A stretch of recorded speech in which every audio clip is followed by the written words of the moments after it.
맞습니다. 그래요. 지금 하여튼 이 부동산 재테크하면 부동산 재테크를 바라봐야 되는데 이제 세금이 항상 이제 이슈가 돼요. 네. 이거를 놓치게 되면 벌기커녕 까무는 게 더 많으니까요. 그렇지만 이제 그 하나의 이제 대안으로 이제 우리가 세대 분리를 통해서 네. 재테크를 할 수 있는 방법이 이제 하나 남아져 있죠.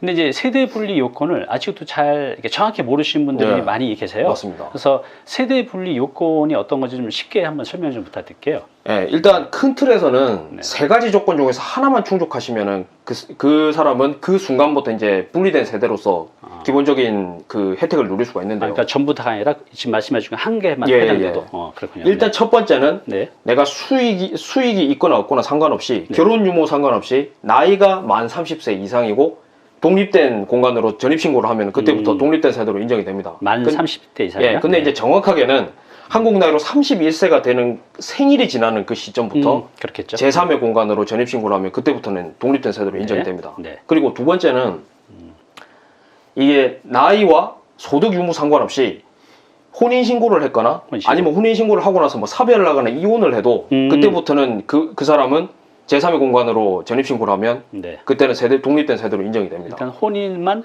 했었으면 됐다. 예, 예.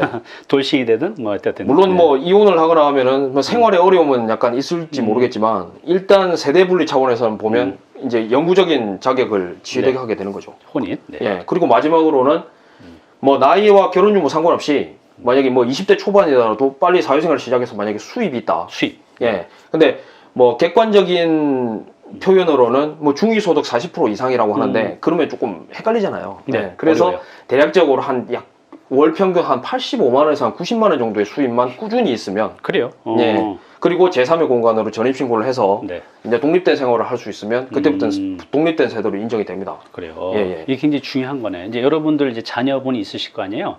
자녀를 이제 세대 분리시키게 되면 지금 이 세금 이슈를 굉장히 그 피해갈 수가 있죠. 근데 첫 번째 나이가 만 30세입니다. 만 30세 이상. 그다음에 혼인을 했거나 돌아와도 상관없습니다. 세 번째 수입이 월 한 90만 원 내에만 꾸준히 있다고 하면 세대 분리 요건이 나이와 상관없이 된다는 거죠. 이게 이제 엔드 조건이 아니라 이 세 가지 중에 하나만 이제 하면 또는입니다. 된다는 거죠. 네. 네, 또는. 네. 그러면 좀 더 이제 우리가 이해를 쉽게 하기 위해서 세대 분리가 세금적으로 얼마나 큰 혜택이 있는지 좀 사례를 통해서 좀 설명 좀 해주시겠어요? 아, 예를 들어서 설명하는 게 가장 좀 네. 편할 것 네. 같은데요. 이제 뭐 어머니는 안 계시고 네. 아버지가 만 55세 정도 된다고 가정을 하고요. 네. 그리고 뭐 자녀가 뭐 아들이 하나 있는데 아들이 뭐 직장이 있습니다. 네. 근데 만약에 각자 명의로 뭐 집이 한 채 있다고 가정을 해보겠습니다. 네. 근데 이 상태에서 세대 분리를 하지 않은 상태라면 어느 집을 팔더라도 이 집은 그러니까 개인별로 과세를 하는 것이 아니라 양도세는 개인별로 과세를 하는 것이 아니라 세대 합산이거든요. 전 가족이 갖추고 있는 다 집을. 그러니까 각자 명의로 돼 있다고 하더라도 결국은 이 집은 세대 분리가 되지 않는 이상 결국은 2주택이 되는 겁니다. 그러네요. 그러면 어느 집을 팔더라도 결국은 2주택으로 간주가 돼서 네. 기본세율의 20%씩 중과세가 돼서 막대한 세금이 발생할 수밖에 없겠죠. 네. 근데 아까 제가 말씀드렸던 세 가지 조건 중에서 한 가지를 조건을 충족을 한다면 아예 제3의 공간으로 나가서 이 집을 보유하든지 아니면 각자 명의로 된 집으로 직접 전입을 해서 살게 되면 세대 분리가 되겠죠. 네네. 그렇게 되면 각자가 소유한 1주택이 됩니다. 네. 그럼 1주택자는 기본적으로 뭐 규제 지역 여부에 따라서 그렇죠. 예, 2년 보유 혹은 2년 거주까지 충족을 하면 일단은 그런 조건이 충족이 안 됐다는 가정하에 네. 본다면 중과세는 일단 면할 수가 있겠죠. 네. 1주택이니까요. 그러니까 일반 과세만 될 텐데 네. 일단 거기에서 세율이 20% 줄어듭니다. 그리고 아까 제가 말씀드렸다시피 거주 조건과 그 다음에 보유 조건까지 충족을 하게 되면 그때부터는 각각 1주택이니까 아예 비과세까지 받을 수 있겠죠. 그러네요. 그렇기 때문에 완전 똑같은 조건에서 단지 세대 분리만 했다 뿐인데 세대 분리를 하지 않으면 진짜 경우에 따라서는 몇 천에서 몇 억까지의 그렇죠. 막대한 세금이 발생할 수 있지만 분리가 돼 있다면 경우에 따라서는 아예 전면 비과세까지 될 수 있기 때문에 그러네요. 굉장히 큰 차이를 볼 수 있습니다. 그래요. 그래서 예. 이제 지금 혹시 이제 세대, 뭐 자녀, 또 부모에서 2세대 또 그 이상이 있다고 하면 자녀들이 아까 말씀드린 세 가지 세대 분리 요건이 된다고 하면 빨리 내보내십시오. 그리고 시간을 이제 갖고 하면 이제 비과세까지 받을 수 있으니까 좋을 것 같아요. 네.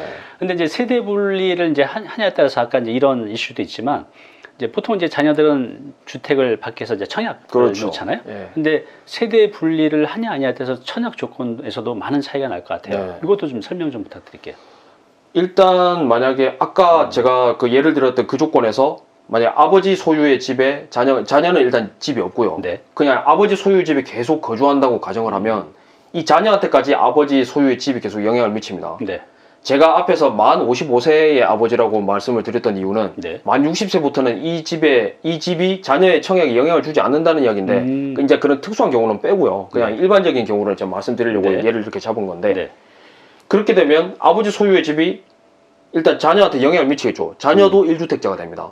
그렇게 되면 물론 1주택자도 1주택 처분 조건으로 청약이 가능하지만 근데 그것도 그냥 국민주택 그러니까 이 공적 주체가 분양하는 주택이요. 그러니까 네. 뭐 LH나 뭐 GH, 뭐 SH 이런 데서 분양하는 그 주택 같은 경우에는 아예 무주택자만 청약이 가능하지만 그냥 뭐 레미안이나 무슨 힐스테이트 이런 네. 민간 건설사에서 분양한 아파트는 1주택자도 1주택을 처분 조건을 걸면 청약이 가능합니다. 네. 근데 무주택자가 청약하는 것과 네. 1주택자가 청약하는 건 당연히 당첨 확률이 굉장히 달라지겠죠. 그러겠죠. 왜냐하면 네. 무주택자한테 기회를 줄 만큼 주고 맞아요. 나머지 분량에 대해서 그것도 1주택자한테만 주는 것이 아니라 무주택자가 떨어질 대로 다 떨어진 무주택자와 같이 또 쳐서. 경쟁을 하기 때문에 결국은 일단 청약 당첨 확률에서 굉장한 차이가 그러겠네요. 나고요.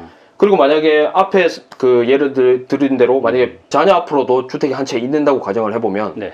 이미 2주택이 됐기 때문에 그 누구도 청약을 할 수 없는 상황이 됩니다. 세대 분리를 하지 않으면. 그러네요. 예, 근데 최소한 각자의 명의 집을 가지고 각자의 명의 집으로 이제 그 전입신고를 해서 세대 분리를 하게 되면 최소한 1주택 처분 조건으로 청약 자체는 할 수 있다는 거죠. 그러니까 처음 경우 같은 경우에는 신락 같은 당첨 확률을 굉장히 큰 당첨 확률로 늘릴 수 있다는 거. 그러게요. 이 장점. 네. 그리고 두 번째 경우는 아예 청약이 불가능했던 경우를 그나마 편하게. 신락 같은 희망을 가질 수 있는 상황이 된다는 점. 그러네요. 그러니까 사실 그 추첨제라는 게 그때부터는 개인이 쌓아온 무슨 스펙이나 이런 거와 상관없이 그냥 소위 말하는 그 뺑뺑이기 네. 때문에 그렇죠. 뭐 진짜 내가 당장 처음에 청약을 해서 당장 당첨도 될 수 있는 것이고 그래서 아예 그 청약 기회가 없는 것보다는 신락 같은 희망이지만 그래도 청약 기회가 있는 것이 굉장히 큰 그러네요. 예, 차이가 될 수 있습니다. 그래서 이 세대 분리를 하느냐 하지 않느냐 사실 세대 분리 조건이 그다지 복잡하지도 않고 뭐 굉장한 뭐 많은 시간이 들거나 노력이 들거나 그쵸. 돈이 드는 네. 것도 아니기 때문에 마음만 먹으면 되죠. 예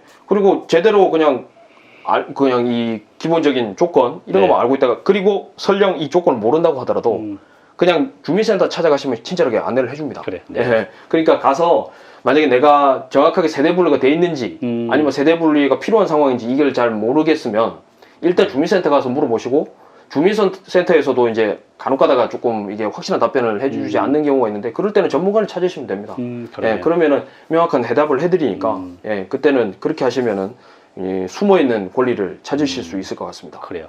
말씀 듣고 보니까 이 세대 분리가 단순히 생각했던 것보다 지금 이 상황에서 써먹을 게 굉장히 많네요. 써먹을 카드 굉장히 많이 있네요. 네. 그래서 이제 여기에 해당되신 분들은 오늘 대표님 말씀 잘 듣고 이제 어떻게 해야 될지 한번 고민해 보십시오. 그리고 지금 이제 세대 분리가 말씀 들으니까 너무나 중요한데 지금 이제 세대 분리를 생각하고 싶은 분들도 있으실 거예요. 네. 그분들을 위한 이제 현실적인 조언 좀 부탁드릴게요.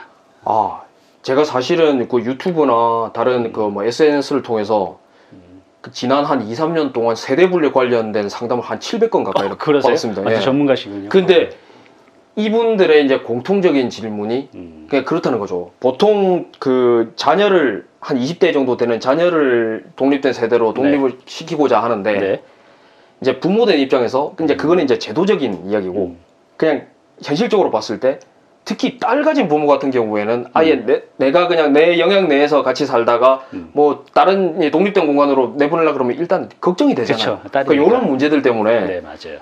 그냥 같은 아파트 내에서 어떻게 세대 분리를 할 수 없느냐라는 질문을 굉장히 많이 하십니다. 아파트 내세요? 예, 예. 근데 물론 일단 원칙은 독립된 공간과 독립된 출입문이 있어야 세대 분리가 성립을 하지만 물론 경우에 따라서는 같은 아파트 내에서도 세대 분리가 성립되는 경우가 있긴 있습니다. 그래요? 근데 이제 그걸 성립하게 하려면 결국은 일단 독립된 수입이 있어야 되고요. 그러니까 누구 한쪽이 수입이 있고 기존에 어쩌나 한쪽은 기존에 수입이 있었지만 없어지거나 네. 아예 수입이 없었다면 한쪽이 부양하는 형태가 되기 때문에 일단 절대 성립이 안 되고요. 양쪽 다 있어야 된다는 예. 거죠. 그리고 수입뿐만이 아니라 각종 뭐 카드값, 뭐 어디 뭐 공과금 이런 것도 각자 명의로 된 뭐 카드나 통장. 뭐 통장으로 이체가 돼야 되고요. 그리고 결정적으로 자동차도 네. 각자 명의로 된 자동차, 그러니까 한 사람이 아예 안 타면 상관이 없지만 네. 각자 자동차를 이용할 거면 각자 명의로 된 자동차도 나와야 되고, 그리고 보험이나 이런 것도 각자 명의로 나와야 되고. 그렇군요. 근데 가장 중요한 것은 이런 것을 다 갖추고 나는 세대 분리가 됐다라고 생각을 하고 쭉 살고 있는데, 네. 중요한 거는 뭐 청약을 하든 뭐 세금을 내든 할 때 네. 결국은 그 진위 여부를 결정하는 것은 결정권자가 알아서 재량에 따라서 판단한다는 거죠. 재량이라는 예. 게. 그래서 실컷 나는 세대 분리가 된 줄 알고 준비를 해왔는데 만약에 세금을 내려고 봤더니 우와 이게 국세청에서 이게 너는 세대 분리가 안 됐다라고 이야기를 합니다. 그러면 완전 이거는 날벼락이죠. 날벼락이죠 진짜. 네. 그래서 제가 이런 질문을 하시는 분들 물론 심정은 굉장히 제가 이해를 하지만 가급적이면 제3의 공간으로 독립을 하시라. 그게 성립되지 않으면 결국은 내가 원하는 바를 얻기가 힘들 경우가 있다. 그리고 세대 분리, 어떤 성인을 세대 분리를 시켜주는 첫 번째 기준은 네. 이 사람이 과연 독립된 공간으로 나가서 스스로 생활을 할 수 있는 능력이 되느냐를 보는 것입니다. 왜냐하면 능력도 되지 않는 사람한테 세대 분리가 성립되게끔 했다가 나중에 뭐 어디 청약을 뭐 해서 당첨이 되거나 아니면 기존 주택을 매입을 했을 경우에는 네. 일단 경제적 능력이 가장 큰 문제가 될 수 있으니까 뭐 대출을 원활하게 갚지 못해서 뭐 대량으로 경매 매물이 나온다, 이런 그러겠네요. 심각한 사회 문제가 생길 수 있겠죠. 그래서 기본적인 조건이 필요한 것이고, 그렇군요. 이 기본 조건 중에서도 가장 중요하게 보는 것이 독립된 생활을 영위할 수 있느냐를 보는 것인데, 거기서 굉장히 결격 사유가 될 가능성이 있기 때문에 그렇군요. 제가 드리고 싶은 말씀은 가급적이면 뭐 충분히 이해하지만, 그런 애로사항들을 충분히 이해하지만 가급적이면 최소한 작은 원룸 하나라도 구하셔서 제3의 공간으로 독립을 시키셔야 한다라는 말씀 드리고 싶습니다. 그래요. 그러니까 이제 세대 분리가 이제 금전적으로 엄청난 이득이 있는데 네. 딸을 가진 부모님 입장은 충분히 이해가 그럼요, 돼요. 그럼요. 지금 사정이 험하다 보니. 맞습니다. 근데 이제 아까 말씀드린 대로 같이 살면서 될 경우도 있는데, 이건 이제 공무원의 재량이기 때문에 네. 될 수도 있고 안 될 수도 있고 판단이 모호하다는 거죠. 이건 정말 도박인 것 같아요. 네. 그래서 좀 더 안전한 원룸으로 해서 세대 분리를 어차피 독립할 거잖아요. 예. 그래서 안전한 곳을 찾아서 해주시면 좋을 것 같아요.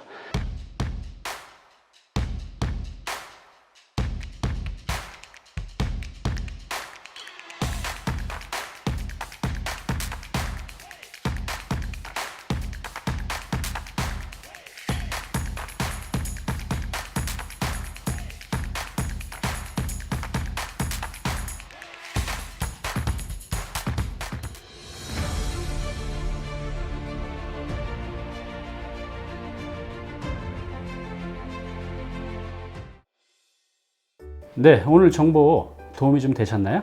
앞으로 이런 정보 계속 받아보실 분은요, 여기 구독 부탁드리고요. 그 다음에 오른쪽은 제가 추천하는 영상입니다. 꼭 한번 보시기 바랍니다.